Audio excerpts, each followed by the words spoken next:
నాన్న చనిపోయిన తర్వాత జీవితం మా ఇల్లు మాటలు మరిచింది. గలగల వినిపించే నాన్న నవ్వులు గాలిలో కలిసిపోయాయి.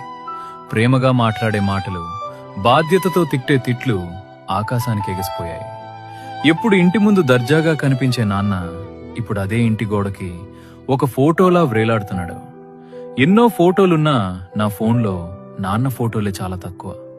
ఆయన ఉన్నప్పుడే ఎందుకు తీసుకోలేకపోయావు అని నా మనసు నన్నే నిలదీస్తుంది.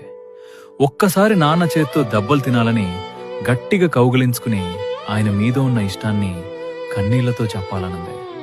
ఈ బాధ జీవితాంతం వెంటాడుతుందేమో, సంతోషానికి కోపం వచ్చిందేమో, మా నవ్వుల్ని మాకు దూరంగా తరిమేసిందే, నిద్రకి కూడా బాధేసిందేమో, కనురెప్పలతో కన్నీళ్లని నొక్కి పట్టేసిందే.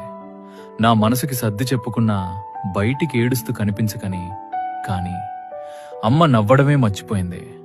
అర్ధరాత్రి లేచి నాన్నని